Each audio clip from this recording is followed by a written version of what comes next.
कॉरलेट करके और इस तरह से ओनली डायग्राम का यूज करके आप डायरेक्टली निकाल सकते हो। आज हम आपको फिजिक्स के रिवीजन करने का एक ऐसा यूनिक और टेक्निकली और इजी मेथड बताने वाले हैं। अगर आपने इसको सीख लिया तो आप एक चैप्टर का रिवीजन 5 मिनट में और कंप्लीट फिजिक्स का रिवीजन 70 मिनट में कर सकते हो। So hi everyone, myself Riyaz, IIT NEET board exam expert. आज हम आपको फिजिक्स के रिवीजन करने का ऐसा मेथड, ऐसी ट्रिक बताने वाले हैं। अगर आपने इसको सीख लिया तो आप हर एक चैप्टर का रिवीजन ओनली 5 मिनट में कर सकते हो और क्लास 12 में 14 चैप्टर है तो कंप्लीट फिजिक्स का रिवीजन आप ओनली 70 मिनट में कर सकते हो। बहुत ही टेक्निकल और बहुत ही इजी मेथड है। आप इसको अच्छे से समझें और बोर्ड एग्जाम 2027 में टॉप करें। आप बिल्कुल भी टेंशन ना लें, आज ही हमारे चैनल को ज्वाइन करें और बोर्ड एग्जाम 2027 में टॉप करें। अब हम देखने वाले हैं कंप्लीट क्लास को point two point, one by one.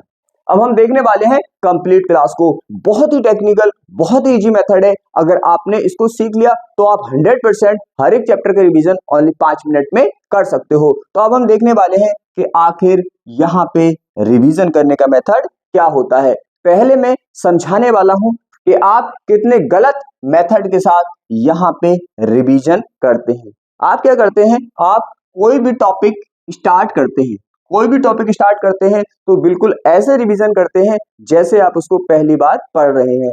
वही आप तरीका डायग्राम बनाएंगे, वही आप लाइन टू लाइन याद करेंगे, वही आप फॉर्मूला करेंगे। बिल्कुल आप ऐसे ही करते हो जैसे आप उसको फर्स्ट टाइम कर रहे हो। जब आप ऐसा करते हो तो आपको इतना ही टाइम लगता है जितना आपको पहली बार चैप्टर को पढ़ने में लगता है। हालांकि आपसे वो चैप्टर आता है फिर भी आपको वो बहुत ही बोर करता है, बहुत ही ज्यादा टाइम लगाता है और आप बहुत बुरे वहां पे फंसे रहते हो। इसीलिए आप रिवीजन करना ही नहीं चाहते क्योंकि वहां पे इतना ही टाइम लगता है जितना आपने फर्स्ट टाइम उसको किया था। तो आप ऐसा करते हो कि भाई जैसे कूलाम का नियम करोगे तो उसका डायग्राम बनाओगे, डायग्राम बनाने के बाद जो भी लाइनें आपने लिखी थी उसको दोबारा से आप रटोगे, उसके बाद इसका फॉर्मूला करोगे, जो फॉर्मूले में लाइन थी उनको आप फिर से रटोगे तो बड़ा बोरिंग हो जाता है। ऐसा आपको बिल्कुल भी नहीं करना है। बड़ा इजी और बड़ा टेक्निकल और बड़ा सिंपल मेथड है। आप ओनली 4 से 5 मिनट में एक चैप्टर का रिवीजन बहुत ही आसानी के साथ कर सकते हो। तो यहाँ पे आपको लाइनें वाइनें ये नहीं रटना। तो आपको फिर करना क्या है, आज मैं ये भी समझाने वाला हूँ कि कोरिलेट करके आप इजीली कैसे इसको रिवीजन कर सकते हैं। अगर हम यहाँ पे बात करें तो आपको ओनली किसी भी चैप्टर का अगर रिवीजन करना है तो आपके पास एक ही चीज होनी चाहिए, ओनली और ओनली डायग्राम। ओनली डायग्राम आपके पास होना चाहिए। आपको कोई भी लाइन कैसे भी नहीं रटनी है। वो देखो कैसे, जैसे हमने भाई यहाँ पे स्टार्ट किया चैप्टर फर्स्ट। जब हम चैप्टर फर्स्ट स्टार्ट करते हैं अपना फिजिक्स का तो हमारा टॉपिक आता है यहाँ पे कूलाम का नियम। जैसे आप कूलाम का नियम करेंगे तो आपको यहाँ पे कुछ भी नहीं रटना है। करना कैसे है, देखो आपके पास ओनली ये डायग्राम होना चाहिए कि यहाँ पे भाई क्या है, Q1 Q2 दो आवेश है और इनके बीच की दूरी r है और ये ऐसे माध्यम में रखे हैं जिसका परावर्तनांक k है। तो आपको ओनली डायग्राम पता होना चाहिए। उसके बाद यहाँ पे किसी भी डेरिवेशन को करते हैं तो पहले हम डायग्राम बनाते हैं, फिर स्टेप सेकंड लेते हैं। स्टेप सेकंड में क्या करते हैं, किसी भी डायग्राम में जो भी यहाँ पे होता है उसको हम लिखते हैं। तो ऐसा नहीं है कि रिवीजन के टाइम भी आप इस चीजों को रट रहे हो, बार बार इसको रट रहे हो, ऐसा नहीं करना है। आपको एक ही बार इनके लिखने का मेथड सीख लेना है, और जब आप रिवीजन करेंगे तो ये एक्स्ट्रा चीजें आप बिल्कुल भी नहीं लिखेंगे। ओनली यहाँ पे आप डायग्राम लेंगे, डायग्राम में जो भी होता है आपको यहाँ पे उसे लिखना होता है। तो आपको यहाँ पे लिखना सीख लेना है, लिखना बार बार नहीं है कि आप लिख रहे हो कि माना कि दो स्थिर बिंदु आवेश Q1 Q2 है, इनके बीच की दूरी r मीटर है, ये ऐसे माध्यम में रखे हैं जिसका परावर्तनांक k है। तो ये आपको लिखना सीख लेना है, बार बार इस तरह से आपको इन्हें नहीं रटना है। तो सबसे बड़ी मिस्टेक आप ये करते हैं कि आप बार बार रटते हैं। इनको सीख ले, ओनली और ओनली सीख ले, और आपको पता है कि भाई ये ऐसे ऐसे लिखा जाएगा तो इसे बार बार आप ना लिखें, बिल्कुल भी आप इसे ना लिखें।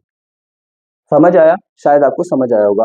अगर आपसे डेरिवेशन करने का मेथड नहीं आता, थ्योरी करने का मेथड नहीं आता फिजिक्स की, तो आप हमारे सेकंड चैनल रियाज सर फिजिक्स पर जा सकते हैं। रियाज सर फिजिक्स पर जा सकते हैं। मेरी गारंटी है कि आपने यहाँ पे डेरिवेशन करने का और शॉर्ट थ्योरी करने का फिजिक्स का मेथड देख लिया, तो आप जिंदगी में भी किसी भी डेरिवेशन को और किसी भी थ्योरी को नहीं रटोगे। तो आप इस चैनल पे जाके इनको देख सकते हैं। तो हम बात कर रहे थे कि भाई हमें आखिर करना कैसे है। तो हमने क्या किया, हमने ओनली यहाँ पे डायग्राम बनाया, और डायग्राम में जो भी होता है उसको जो रिटन करना होता है उसको हमें रिविजन के टाइम नहीं करना है, जब हम पढ़ रहे होते हैं तभी उसको सीख लेना है। यहाँ पे कोई दिक्कत नहीं होनी चाहिए। तो बस हमारे पास क्या होना चाहिए, ओनली और ओनली डायग्राम होना चाहिए, मेथड हमें इसके पता होना चाहिए।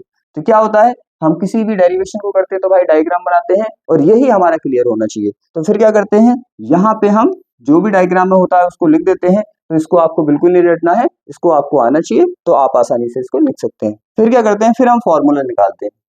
तो हमें करना है कूलाम का नियम। तो कूलाम का नियम करना है तो भाई क्या होगा, यहाँ पे ओनली डायग्राम और फॉर्मूला आपको करना है, एक्स्ट्रा चीज बिल्कुल भी नहीं करनी है। तो क्या करना है, हमें देखना है कि एफ क्या होता है, एफ Q1 Q2 के अनुपाती होता है, और एफ जो होता है यहाँ पे दोनों के बीच की दूरी के वर्ग के होता है, और फिर आपको यहाँ पे कर देना है Q1 Q2 upon R square, और यहाँ पे एफ बराबर के Q1 Q2 upon R square.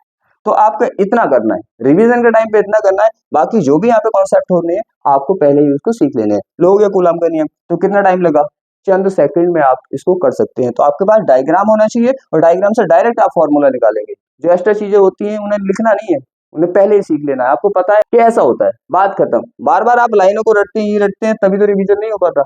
तो ऐसे करना है, बनाया डायग्राम, ये भाई ऐसे ऐसे, बात खत्म। आपको पता है कांस्टेंट का मान क्या होता है, ऐसा थोड़ी बार बार कांस्टेंट भी लगाएंगे, एप्सिलॉन नॉट ये वो। अगर ऐसे करते हो तभी आप बोर होते हो। तो भाई सेकंडों में हम किसी भी डेरिवेशन को कर सकते हैं। ये हो गया। अब कोरिलेट करके चलेंगे, ऐसा नहीं है कि एक कर लिए तो दूसरा खुद हो जाएगा, ये भी सीखना है यहाँ पे। तो ये हो गया, चलो ये हो गया हमारा। अब उसके बाद हम आए किस पे, हम आए यहाँ पे वैद्युत क्षेत्र पे। तो वैद्युत क्षेत्र पे भी क्या होना चाहिए, आपको ओनली डायग्राम पता होना चाहिए, थ्योरी नहीं रटनी है। इनको तो सीख लेना है पहले ही। मैंने बोला अगर नहीं आता तो मेरे चैनल पे जाओ, दूसरे पे, सेकंड पे, और सेकंडों में चुटकियों में आप इनको सीख सकते हैं। और इसके बाद मैं एक फ्लो बनाकर सेकंडों में रिवीजन करना बताने वाला हूँ, आप बिल्कुल टेंशन ना ले, पूरी वीडियो पे बने रहें। ये हो गया। फिर उसके बाद आता है वैद्युत क्षेत्र। तो मैंने बोला डायग्राम हमारे पास होना चाहिए, बाकी हम कर लेंगे। तो ये क्या है, वैद्युत क्षेत्र। तो वैद्युत क्षेत्र का डायग्राम हमें बताया भाई ये होता है। अगर इसमें किसी दूसरे आवेश को रखते हैं, अन्य आवेश को रखते हैं, तो उस पर ये 1 लगाता है। बस हमें डायग्राम पता है। अब लिखना कैसे है, वो थ्योरी करने का तरीका हमें पता होना चाहिए। जो भी यहाँ पे डायग्राम में होता है उसको लिख देना है कि भाई ऐसा क्षेत्र जिसमें किसी दूसरे आवेश को रखने पर ये क्षेत्र उस पर बल लगाता है, वो वैद्युत क्षेत्र कहलाता है। बात खत्म। सेकंडों में इसका रिवीजन हो गया। फिर आता है वैद्युत क्षेत्र की तीव्रता। और वैद्युत क्षेत्र की तीव्रता जब आती है तो हमें पता है वैद्युत क्षेत्र की तीव्रता कैसे होती है भाई। तो वैद्युत क्षेत्र की तीव्रता हमें ओनली इसका डायग्राम और फॉर्मूला पता होना चाहिए। शॉर्ट थ्योरी निकालने का सिंपल बहुत ही मेथड है, इतने इजी मेथड है, मेरे चैनल पे डले हुए सेकंड वाले पे आप देख सकते हैं। तो फिर निकालना हमें वैद्युत क्षेत्र की तीव्रता। तो हमें पता है वैद्युत क्षेत्र की तीव्रता का डायग्राम ये होता है।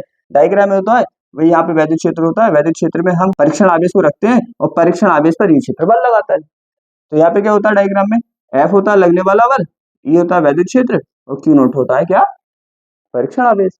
तो हमें इसको निकालने का तरीका आना चाहिए कि वैद्युत क्षेत्र क्या है। भाई हमें डायरेक्ट पता है कि वैद्युत क्षेत्र क्या होता है, ई बराबर एफ अपन क्यू नोट होता है। लो डायग्राम होना चाहिए, और ये फॉर्मूला हमने निकाल दिया, इसका रिवीजन हो गया। क्या कि भाई यहाँ पे क्या है, वैद्युत क्षेत्र बराबर एफ अपॉन क्यू नोट। तो थ्योरी लिखने का तरीका हमें पता होना चाहिए। हम कैसे लिख देंगे, हम लिख देंगे कि भाई के परीक्षण आवेश पर लगने वाले बल तथा परीक्षण आवेश के अनुपात को वैद्युत क्षेत्र की तीव्रता कहते हैं। तो ये लाइन है, बार बार आपको नहीं रटनी है, टेक्निकली करना है। भाई डायग्राम अपने पास ये है, फॉर्मूला ये है, और थ्योरी लिखने का तरीका ये है, बात खत्म, नो टेंशन। अब देखो क्या होगा, ये हो गया। अब आना है बिंदु आवेश के कारण भाई वैद्युत क्षेत्र की तीव्रता। बिंदु आवेश के कारण वैद्युत क्षेत्र की तीव्रता। अब देखो कूलाम के नियम में जो हमने फॉर्मूला पढ़ा था अपना, ये फॉर्मूला पढ़ा था, इसी का यूज करके हम इसको निकाल देंगे। कैसे, देखो यहाँ पे वैद्युत क्षेत्र की तीव्रता निकालनी है आपको बिंदु आवेश के कारण। तो क्या पहले क्या करना है, डायग्राम तो आपके पास सबका होना चाहिए। तो भाई क्या है, ओनली डायग्राम ही होना चाहिए, बाकी तो आप कर देंगे, मेथड आपको आने चाहिए, जैसे मैं बता रही हूँ ऐसे कर देंगे, डायरेक्टली रटेंगे नहीं बिल्कुल भी। तो डायग्राम हमारे पास ये है भाई। यहाँ पे क्या करेंगे, यहाँ पे हमें विद्युत क्षेत्र की तीव्रता निकालनी है, तो हमें क्या निकालना है, एफ निकालना है। यहाँ पे जो परीक्षण आवेश पे इस पे लगने वाले बल को निकालना है। तो क्या करेंगे हम, वही हमारे पास डायग्राम ये है और ये तो लिख ही देंगे। डायग्राम में देख देख कर इन लाइनों को रटना है कि माने कि एक हमारा बिंदु आवेश है क्यू, वो ओ बिंदु पर रखा है, इससे आर मीटर की दूरी पर एक बिंदु पी है जिस पर वैद्युत क्षेत्र की तीव्रता निकालनी है। तो ये लाइन रटनी थोड़ी है, तो सीख लेना आपको। ये हो गया, तो डायग्राम ये हो गया। फिर हमें पता है यहाँ पे इसे निकालने के लिए किसकी जरूरत पड़ेगी, एफ की। क्यू नॉट पे लगने वाला बल, क्यू नॉट पर लगने वाला बल। अब यहाँ पे क्या है, यहाँ पे हमें बल का फॉर्मूला सीखना थोड़ी है, पहले हम निकाल चुके हैं। यही तो होता है फिजिक्स, पिछले टॉपिक से अगला टॉपिक रिलेट होता है। पिछला टॉपिक क्लियर है तो अगला हो जाएगा। तो एफ निकाल देंगे हम, एफ बराबर यहाँ पे के, हमें पता है दोनों आवेशों को गुणा में लिख दो ऊपर वाले। तो यहाँ पे ये क्यू क्यू ले लो, क्यू नॉट ले लो, ऐसे कोई नहीं कि कैपिटल स्मॉल में कोई दिक्कत आ रही है। आप स्मॉल लेना चाहो स्मॉल ले सकते हो, कैपिटल स्मॉल ले सकते हो, कोई दिक्कत नहीं। तो हमने क्या स्मॉल ही ले लिया क्योंकि मोस्टली बुकों में स्मॉल क्यू होता है। तो यहाँ पे दोनों को मल्टीप्लाई में लिख दिया, Q Q naught upon R square, ये हो गया। फिर हमने वैद्युत क्षेत्र की तीव्रता निकाल दी, ई बराबर एफ अपॉन क्यू नॉट। आपको सीक्वेंस में नीचे लिखना है, मेरे पास जगह नहीं। तो ये हो गया के Q Q naught upon R square और क्यू नॉट से डिवाइड कर दिया। लो आ गया अपना के क्यू अपॉन आर स्क्वायर। तो इस तरह से आपको करना है। आपको क्या करना है, बड़े ही सिंपल टेक्निक और मेथड के साथ आपको डायग्राम पता होना चाहिए। बाकी आप डायरेक्टली फॉर्मूले को निकालेंगे, और कैसे निकालेंगे मैंने आपको बता दिया। देखो पिछला वाला जो फॉर्मूला आता है वही आगे लगता है। जैसे यहाँ पे क्या किया हमने, कूलाम के नियम में ये फॉर्मूला निकाला, ठीक है, वैद्युत क्षेत्र की तीव्रता में ये फॉर्मूला निकाला। अब हमने क्या किया, अब जैसे ही हमने अगला डेरिवेशन किया तो सीधी सी बात है इन्हीं दोनों फॉर्मूलों का यूज करके हमने कर दिया। तो ऐसे होता है ये फिजिक्स, बड़ा रिलेट होता है, बड़ा इजी होता है और बहुत ज्यादा इजी है अगर आप इस तरह से टेक्निकल मेथड के साथ आप पढ़ोगे। तो ऐसे आपको कोरिलेट करके और इस तरह से ओनली डायग्राम का यूज करके, ओनली डायग्राम का यूज करके आप डायरेक्टली निकाल सकते हो। आपने ये भी देख लिया कि पिछला टॉपिक अगर कर लिया तो अगला टॉपिक आपका खुद से हो जाएगा। जैसे हमने एफ निकाला था और वैद्युत क्षेत्र की तीव्रता निकाली थी, अब इन दोनों का ही यूज करके, इन दोनों का ही यूज करके देखो अगला अपना निकल गया। तो ऐसे करते हैं रिवीजन। आप बिल्कुल भी टेंशन ना लें, ऐसे ही आपको करना है, ज्यादा रटना बिल्कुल नहीं है। थ्योरी करने का तरीका, डेरिवेशन करने का तरीका नहीं आता तो मैंने बता दिया, आप सेकंड चैनल पे जाके सीख सकते हैं। और इतना यूनिक टेक्निकल ये है कि 5 मिनट में किसी भी डेरिवेशन को कर देंगे। फिर आप रटेंगे नहीं कि ये रट रहे हो वो रट रहे हो। करने का तरीका यही होता है, डायग्राम लो, डायरेक्ट फॉर्मूला निकाल दो और क्या करो, पिछले वाले टॉपिक से कोरिलेट करके अगला टॉपिक निकालो, तो दिक्कत ही नहीं आएगी। पिछला हुआ है अपना तो अगला तो हो ही जाएगा। तो इस तरह से टेक्निकली मेथड के साथ आपको फिक्स करना है, 5 मिनट में हो जाएगा। इसमें दिक्कत ही क्या आ रही है, पहले आप ये निकाल दो कूलम का नियम, डायरेक्टली निकाल दोगे, फिर वैद्युत क्षेत्र यहाँ पे निकाल दिया, फिर तीव्रता निकाल दी, फिर इन दोनों का यूज करके अगला निकाल दिया। तो इसी तरह से टॉपिक टॉपिक चलते रहते हैं। कौन सी दिक्कत आ रही है, नो प्रॉब्लम। तो इस तरह से आपको करना है। आप किसी भी टॉपिक को उठा लो, किसी भी टॉपिक को उठा लो, कोई दिक्कत वाली बात नहीं है, कोई दिक्कत नहीं है। देखो ऐसे यहीं पे वैद्युत ध्रुव, तो वैद्युत ध्रुव का डायग्राम पता है, लिख देंगे हम यहाँ पे। फिर क्या करेंगे, अगला वैद्युत ध्रुव का आघूर्ण निकाल देंगे। ओनली डायग्राम हमें पता होना चाहिए, इसी डायग्राम से ये निकाल देंगे, इसी डायग्राम से ये निकाल देंगे, सिंपल सी बात है। फिर क्या करेंगे हम, फिर अगले टॉपिक को यहाँ पे निकाल देंगे। अब देखो अक्षय स्थिति में जैसे निकालेंगे, तो अक्षय स्थिति में वैद्युत क्षेत्र की तीव्रता का फॉर्मूला पहले हम पढ़ चुके हैं बिंदु आवेश के कारण। तो यहाँ पे उन्हीं फॉर्मूलों का यूज करके इसे निकाल देंगे। तो पिछले टॉपिक को कनेक्ट करके अगला टॉपिक निकाला जाता है, सिंपल सी बात है। तो ऐसे ही आपको करना है, किसी भी टॉपिक को इस तरह से करना है। आपको यहाँ पे इस तरह से लिखना है, साइड में क्या करना है, साइड में इनके डायग्राम बनाने हैं और आपको फॉर्मूले इस साइड में इस तरह से निकालते रहने हैं, निकालते रहने हैं, निकालते रहने हैं। तो ये है सबसे टेक्निकली मेथड। ऐसे लिखो, फ्लो बनाओ इसका और इस तरह से यहाँ पे क्या करो, आप डायग्राम बनाओ और इस साइड में निकालते जाओ। तो ये है सबसे यूनिक, सबसे टेक्निकल और सबसे हाईएस्ट मेथड। अगर आपने इसको सीख लिया तो आप चुटकियों में इसको कर सकते हैं, नो टेंशन नो प्रॉब्लम। तो आप बिल्कुल भी टेंशन ना लें, हमारे चैनल पर बने रहे। अब हम इस क्लास को यहीं पे क्लोज करते हैं।